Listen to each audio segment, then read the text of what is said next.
What if the fastest way to run an algorithm is to not compute it at all and to just let physics do the work? Most machine learning today can be really simply summed up where it's a set of data that goes through math or algorithms, and then the outcome of that is placed on a grid. And sometimes we go back through the process multiple times, and the end result is wherever that information is placed on the grid, we infer meaning from it. So we decide what that outcome meant, and then we take action against that outcome.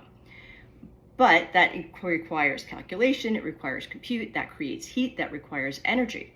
So what if there is a completely different way to think about this? What if we could simply take signals directly, turn them on or off, and create or have an LED attached to that signal that turns on or off or creates a level of intensity of that light outcome.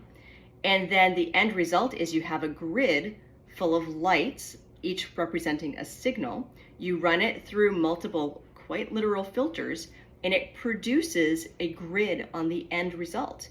And that grid has a level of intensity and light detection or light availability based on the physical on or off signal of the light bulb, which is attached to the data that you're inferring.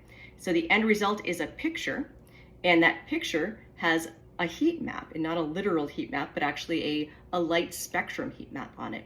So you can now understand the state of a large number of signals by looking at a single picture.